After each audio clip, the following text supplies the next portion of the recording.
잔소리를 좋아하십니까? 아이고, 장로님 잔소리 좋아하세요. 다행입니다. 저는 잔소리를 아주 싫어합니다. 잔소리를 아주 싫어하는 아들이 있었고 또 잔소리를 많이 하는 아버지가 있었는데, 하도 아버지가 잔소리를 하니까 아들이 아버지 언제쯤 그 잔소리를 안 할 수 있겠습니까? 하니까 그거 내가 죽으면 안 하고 내가 너를 사랑하지 않을 때 안 할 거야 라고 대답했대요. 잔소리라 하면 쓸데없는 자질구레한 말을 계속 늘어놓는 그런 말을 잔소리라 그러는데요, 잔소리는 그 내용과 관계없이 듣는 사람들 하여금 짜증나고 반항심을 일으키게 합니다. 10대 소녀에게 잔소리하고 충고하고 차이가 뭐냐 그랬더니 잔소리 아주 지겨워요. 근데 충고는 더 지겨워요 그랬대요. 잔소리는 주로 아내가 남편에게 또 부모가 자식에게 하는 경우들이 많습니다. 근데 왜 잔소리를 할까요? 잘 안 들어 먹으니까.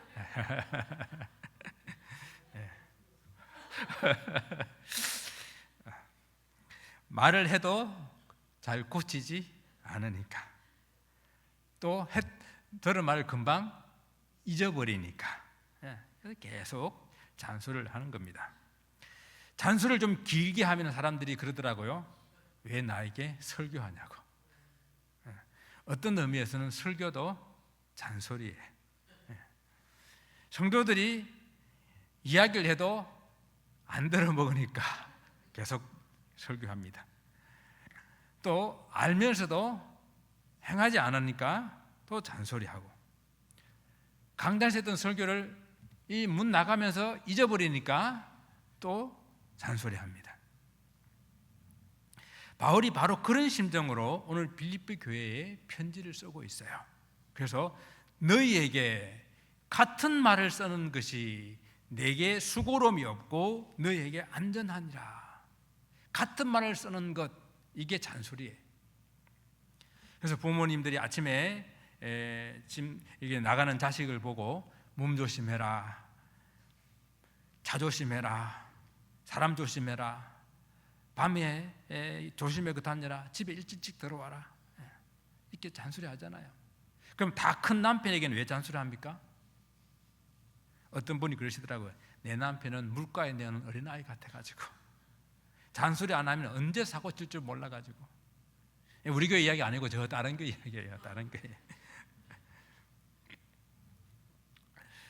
그런데 잔소리를 내가 들으면 짜증나고 반항심이 생기는데, 남에게 하는 그 잔소리를 잘 곱씹어보게 되게 되면 그 안에는 바른 말들이 많이 있습니다. 그래서 오늘 사도 바울이 이 빌립보 교회를 향하여 하고 있는 이 잔소리, 그 잔소리를 잘 곱씹어보면서 우리가 새겨보기를 원합니다. 3장 이 시작에서 바울은 이렇게 말해요. 끝으로 나의 형제들아,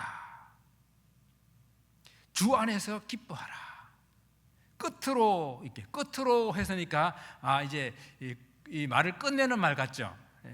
그러면 다시 잔소리를 끝으로 해놔놓고 또 시작하면 정말 짜증나잖아요. 근데 어떤 분은 설교할 때 그런 분들이 많이 있어요. 끝으로 해놓고 좀 있다가 마지막으로 또 이렇게 말해요. 좀 있다가 다시 말해서 이렇게 해가지고, 근데 이제 결론으로 하면서 첫째 또 둘째 하면 그냥 다들 넘어갑니다. 그죠? 이 사도 바울도 오늘 끝으로 했는데 이것이 끝이라는 말이 아니에요. 더욱이 이런 뜻을 가지고 있어요. 그래서 사도 바울이 더욱이 같은 말을 쓰는 것이 내게 전혀 쑥스럽지 않다라고 하면서, 이렇게 하는 이유는 빌립보 교회에게 안전하기 때문에 내가 했던 말을 다시 한다, 같은 말을 다시 쓴다라고 이렇게 말을 하고 있어요. 그래서 그렇게 말하면서 첫 번째 사도 바울이 말하는 이 잔소리는 나의 형제들아 주 안에서 기뻐하라라고 그랬어요. 사실 오늘 본문에서 이렇게 말하는 이 같은 말 쓰는 이 잔소리에 있어서 사도 바울이 기뻐하라라는 이 말은 오늘 본문에서 하는 잔소리는 아니에요. 그런데 이 빌립보서 전체에서 계속 이 말을 쓰고 있잖아요. 기뻐하라. 전체의 주제이거든요. 그래서 바울의 잔소리의 범주 안에 들어간다고 볼 수가 있어요. 이 짧은 서신 안에 4장밖에 안 되는데 이 안에 17번이나 기뻐하라, 기쁨에 이런 단어들을 사용하고 있다고 하는 것은 상당히 많은 양을 쓰고 있는 것이죠. 사도 바울이 감옥에 갇힌 그런 어려운 상황 속에서도 성도들에게 끊임없이 기뻐하라라고 권면하기 때문에 이 바울 서신을 기쁨의 서신이다라고 이렇게 부르기도 합니다. 그런데 기뻐하라는 이 말은 아무리 들어도 나쁘지 않는 이야기잖아요. 그죠?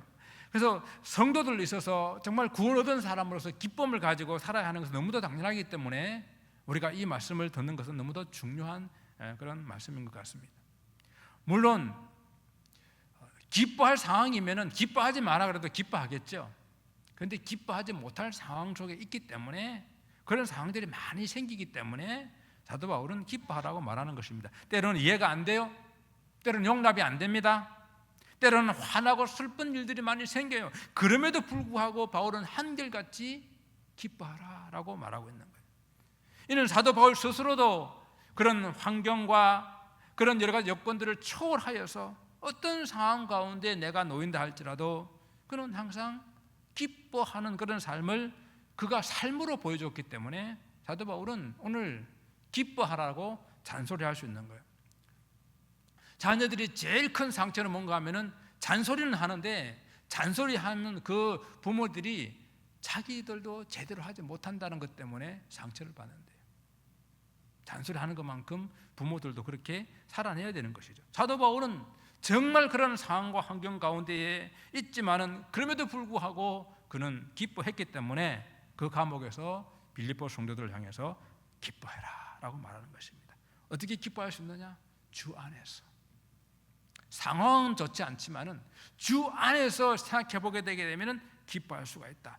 이는 다른 말로 주님 때문에, 주님으로 인하여 우리는 기뻐할 수가 있다라는 그런 말입니다. 이 기쁨에 대해서는 나중에 우리 4장에서 다시 한번 생각해 보도록 하고요. 오늘 사도 바울이 진짜로 잔소리하고 싶은 내용은 이 말입니다. 시작하면서 주 안에서 기뻐하라고 명령했는데 이 성도들의 기쁨을 송두리째 빼앗아가는 무리들이 있는데 그 무리들이 바로 유대 율법주의자들이었다는 이야기입니다. 이들이 교회에 미치는 악영향이 너무도 컸기 때문에 사도 바울은 거듭 잔소리할 수밖에 없었던 거예요. 바울이 이 서신을 쓰고 있는 이 대상은 빌립보 교회 성도들이잖아요. 빌립보 교회 성도들은 이미 예수님을 알고 믿는 그런 성도들이고 복음을 알고 있는 성도들인데도 불구하고 계속해서 복음의 기본적인 그런 가르침을 또 하고 또 하고 또 합니다. 잔소리처럼 들을지 모르지만 그것이 그들에게 안전하다는 이야기예요. 신약학자 케빈 로우의 이 놀랍고도 새로운 책을 지금 현재 읽고 있는데요. 그 책에서 이렇게 말을 하더라고요. 우리가 그리스도교를 잘 알고 있다고 생각한다.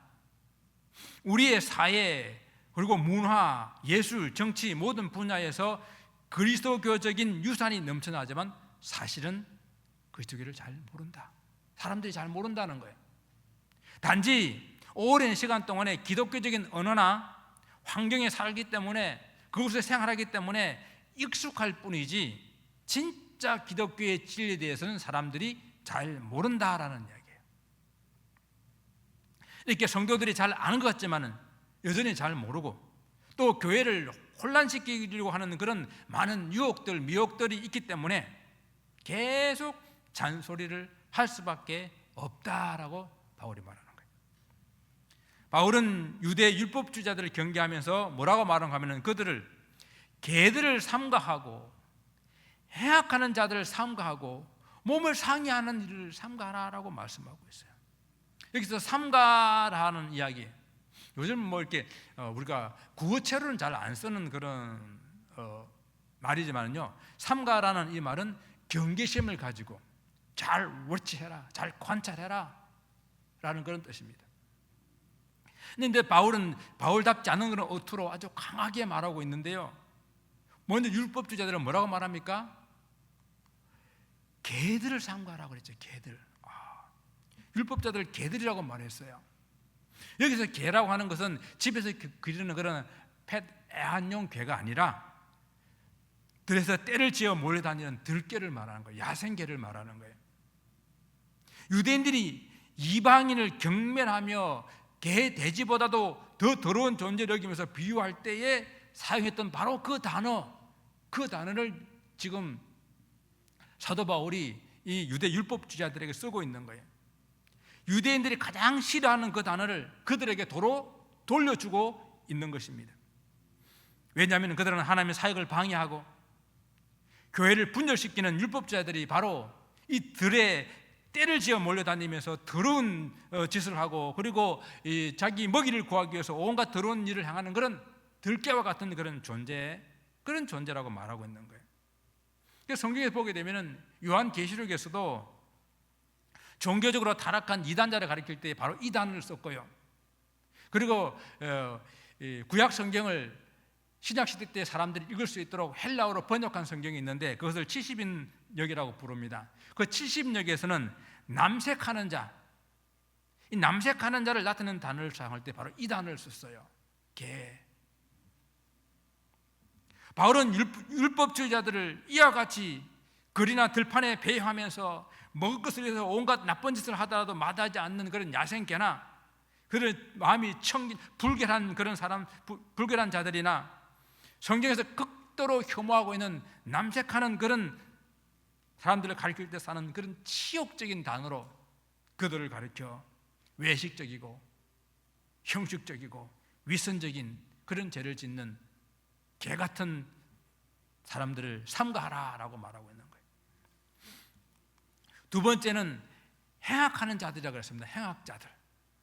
그 첫 번째는 그들을 개라고 비유적으로 표현했다고 한다면은 이 두 번째는 그들이 하고 있는 이 일이 실제적으로 행악을 하는 것이다, 악을 저지르는 것이다라고 분명하게 지적을 하고 있습니다.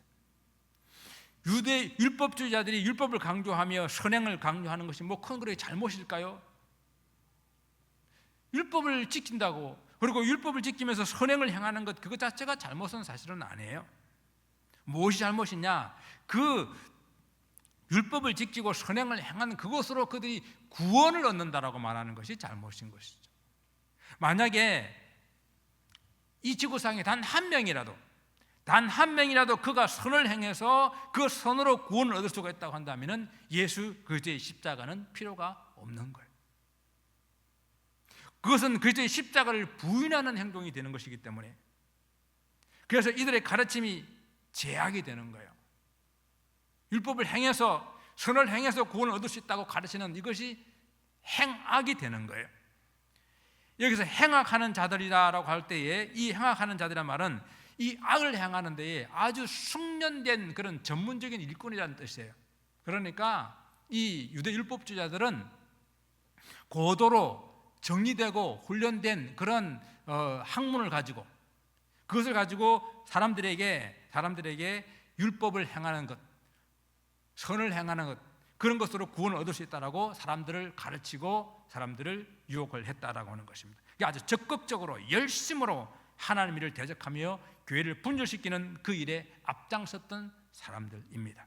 그래서 사도 바울은 이들을 잘 경계하고 잘 살펴서 이 사람들이 교회에 침투에 들어오지 못하도록, 이들의 행위를 성도들이 본받지 아니하도록 경계하고 경고하고 있는 것입니다. 세 번째는 이들을 몸을 상하게 하는 일들이라 그랬어요. 몸을 상하게 하는 자들, 몸을 상하게 하는 일들. 본래 이제 이 단어는 원래 그 뜻은 문자적으로는 절단하는 자들, 몸을 잘라내는 자들, 이런 피부를 절단하는 자들이라는 그런 뜻인데요. 의미상으로는 할례를 말하죠. 할례. 그런데 할례 행위 그 자체를 가리키는 것인데 사도 바울은 구태여 그들을 할례자들이라고 부르지 않았어요. 몸을 절단한 자들, 비아냥거리는 거예요. 이는 이교도들이 자기들이 신에게 헌신하기 위해서 자기들의 신체를 절단하고 상하게 하는 그런 종교 행위에 빗대어서 하는 말이에요. 바울은 의도적으로 율법주의자들이 하는 할례를 하나님이 아브라함에게 명하여서 하셨던 그 할례와는 다른 것으로 말하면서 그들은 손할례당이다 그랬어요. 손할례당. 율법주자들은 자기들 스스로 아브라함의 후손으로 그들이 할례를 행함으로써 하나님의 선택받은 백성이 되고 그들은 구원받은 백성이 되었다라고 그들은 믿고 있었고 또 그렇게 가르칩니다. 그런데 하나님 백성으로 지켜야 할 하나님의 율법을, 그 율법의 참된 의미들은 그들은 잊어버렸고 그 율법의 의미대로 그들은 지키지 않았고 그저 형식적으로, 그저 외식적으로 행할 뿐이었고 사람들 눈을 숨기고 사람들 눈 앞에서만 행하는 그러한 외식과 형식적인 그런 삶을 살았습니다. 그래서 이 율법주자들이 제일 중요하게 생각하는 그들의 할례, 그 할례를 가지고 너희들의 할례를 행하고 그래서 할례를 때문에 구원받았다고, 너희들이 하는 할례는 이방인들이 우상 숭배를 하기 위해서 이교도들이 의식적으로 그렇게 몸에 피부를 잘라내는 그거와 똑같은 것이다 라고 치부해버리며 그 행위가 구원을 얻을 수 없다라고 말하고 있는 거예요. 이렇게 사도 바울은요, 유대 율법자들을 개들이다, 행악자들이다, 그리고 손할례당이다라고 책망하면서 이 세 가지는 뭡니까? 결국 같은 유대 율법자들을 빗대어서 책망하면서 부르는 그런 부정적인 호칭 아닙니까? 거기다가 세 번이나 삼가고 삼가고 삼가고 이렇게 말하면서 철저하게 그들의 악한 행위를 주위에서 살펴보고 그런 행위를 본받지 아니하도록 철저하게 강하게 경고하고 있는 말씀이 오늘 이 사도 바울의 잔소리예요. 왜냐하면 율법주자들은 사도 바울이 가는 곳곳마다 따라와가지고 이 율법을 가르쳤고 교회가 세워지는 곳곳마다 찾아가가지고 이 율법을 행해야 된다고 교회를 흔들고 있었기 때문입니다. 그런데 이들은 여기서 끝나는 것이 아니라 이 율법주의는 오늘날까지 여전히 사람들 가운데에 영향을 미치고 있습니다. 계속해서 교회 안에 선을 행해야 된다, 선을 행해야 된다, 착한 일을 해야 된다, 행함으로 구원을 얻는다는 이 생각은 끊임없이 오늘까지 교회를 흔들고 있습니다. 그래서 율법주의는 때로는 각종 이단의 모습으로, 이 율법주의에 강한 그런 사람들이 바로 신천지 같은 사람들이에요. 행함으로 그런 강한 이단들이 생겨나고 때로는 기독교와 너무 유사한 그런 모습으로 가면을 쓰고 교회에 들어와 교회를 무너뜨리려고 하고 있기 때문에 사도 바울은 이 심각성을 알고 경고하고 또 경고하면서 이중 삼중으로 잔소리를 하고 있는 것입니다.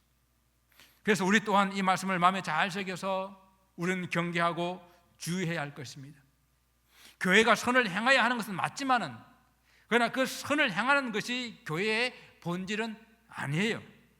더군다나 그 행하는 선으로 구원을 얻는다는 것은 절대적으로 아닙니다. 아무리 선행이 중요해도 교회는 여전히 하나님의 은혜로 구원받아서 모인 성도들의 공동체여야 합니다. 여전히 하나님 은혜가 아니면 살아갈 수가 없다고 고백하는 사람들이 모여서 하나님을 예배하는 그런 공동체여야 합니다. 사도 바울은 육체를 신뢰하는 그런 율법주의자들을 경계하고 책망하면서 그들이 강조하고 있는 할례, 그것을 빗대어서 손할례당이다 이렇게 말했잖아요. 그러면서 그들은 참 할례의 의미를 알지도 못하고 형식적으로 몸에 피부만 절단하는 그런 이교도들과도 같은 그런 사람이라고 이렇게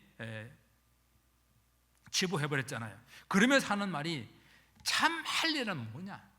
참 할례당은 뭐냐? 예수 그리스도를 주로 고백하고 그 보내신 하나님의 뜻을 이루며 살아가는 것, 그 성도들이 진짜 할례당이다, 우리가 참 할례당이다 라고 이렇게 부릅니다.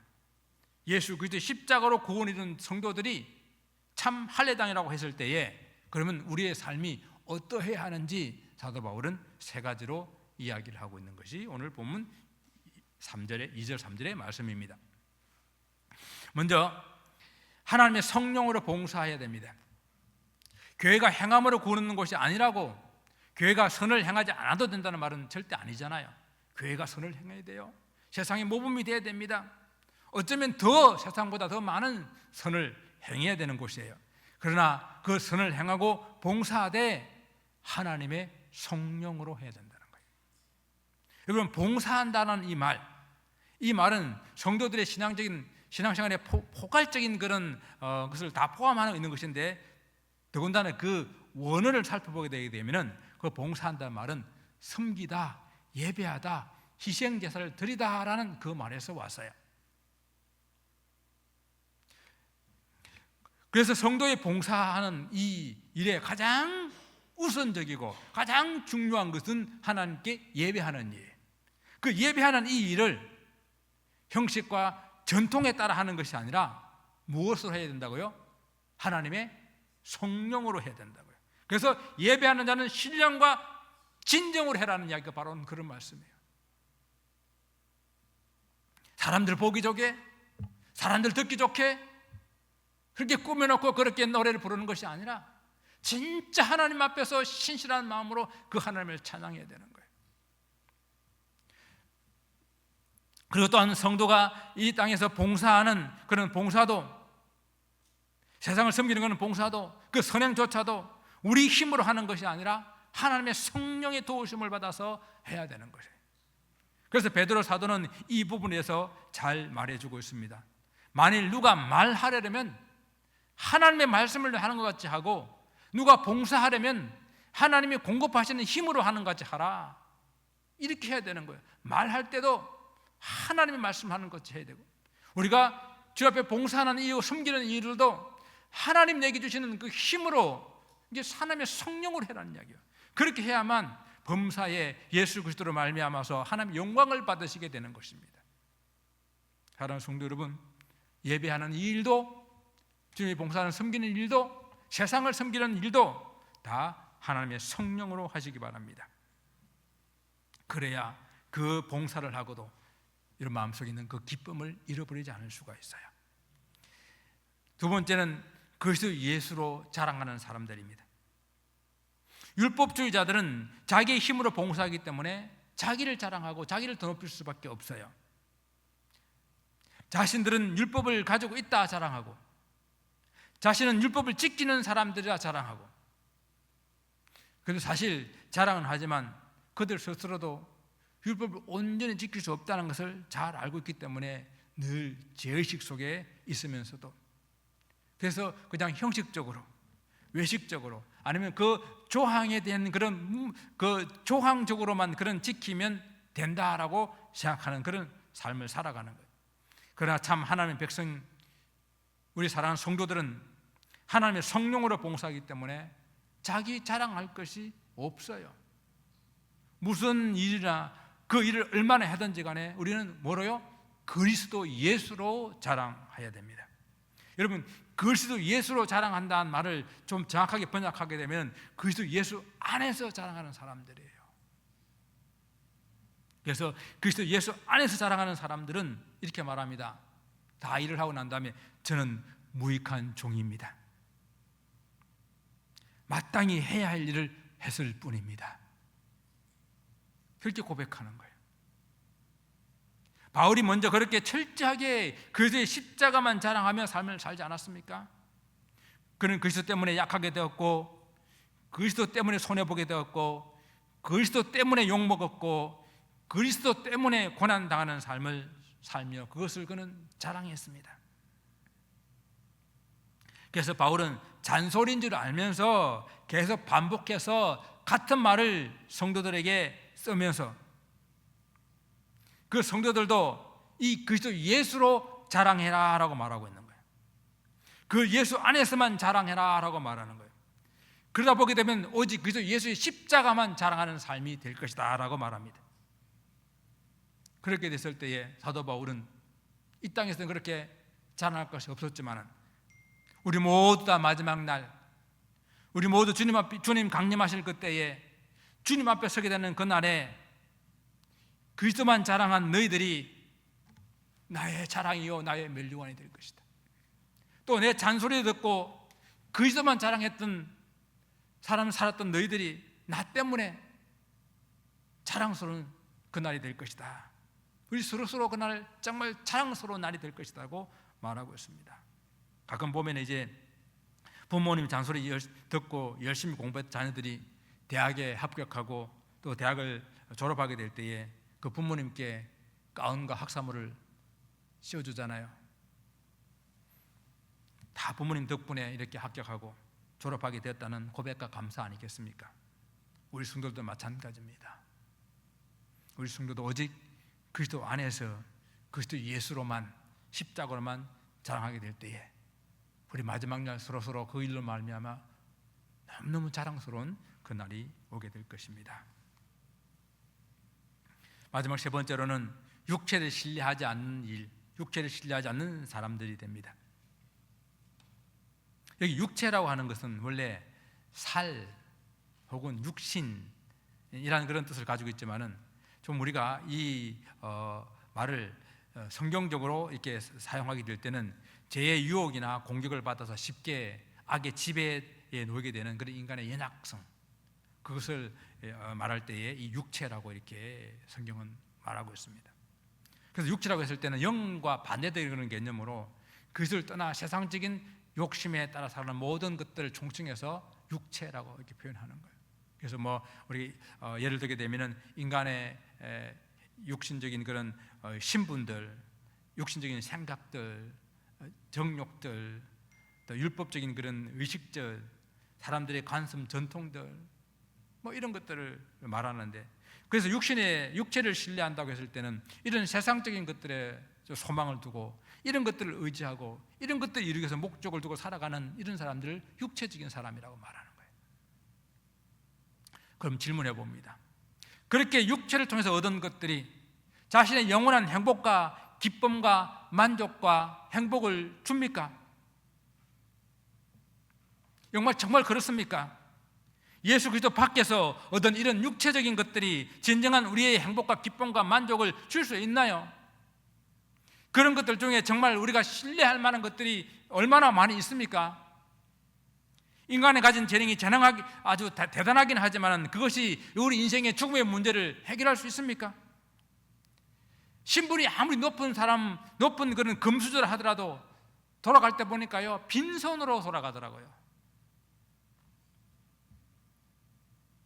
성경이 가르치는 참 의미를 잃어버린 채 사람들이 말하는 그런 습관과 제도와 그런 것들을 지킴으로 구원을 얻을 수 없다는 것이 성경은 명백하게 우리에게 말씀해 주고 있지 않습니까?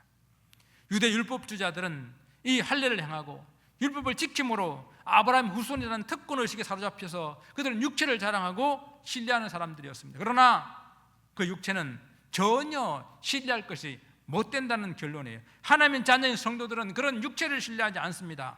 유대 율법자들이 가르침에 미혹되고 흔들려서 다시 만약 육체로 돌아간다고 한다면은 예수 그리스도의 십자가를 부정하는, 다시 예수 그리스도의 십자가에 못 박는 그런 삶이 될 수밖에 없다라는 이야기예요. 그래서 사도 바울은 잔소리 같지만은 또 이야기하고 또 이야기하고, 내가 같은 말 하는 이것은 내게는 전혀 어려움이 아니다. 그래도 너희들이 안전하기 때문에 또 같은 말을 하고 또 같은 말을 한다 그러는 거예요. 사도 바울은 좀 너무 과격한 표현으로 유대 율법자들을 그 이교들이나 이방인들에게 쓰는 그런 개들이라고 부르고, 그리고 그들이 악을 행하는 자들이라고 부르고, 그들이 행하는 그 할례를 손할례당이라고 부르면서 강력하게 경고하고 있는 것은, 이 하나님의 자녀 성도들이 이런 유대 율법자들의 유혹에 넘어가지 않도록 철저하게 경계하기 위해서 거듭 이야기하고 있는 것입니다. 부모님들이 자녀에게 잔소리하듯 오늘 바울에게서 이런 잔소리가 오늘 우리에게 들려지게 될 때에 우리를 살리는 생명의 말씀이 되기를 원합니다. 사랑하는 성도 여러분, 하나님의 성령으로 봉사하는 우리가 참 성도요 참 할례당입니다. 오직 예수 그리스도 안에서 그리스도의 십자가만 자랑하는 우리가 참 할례당입니다. 육체 그것이 무엇이든지 그것을 신뢰하지 않는 우리가 참 할례당입니다.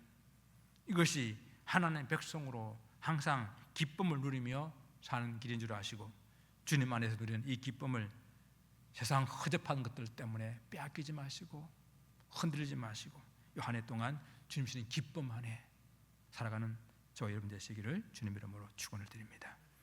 기도하겠습니다.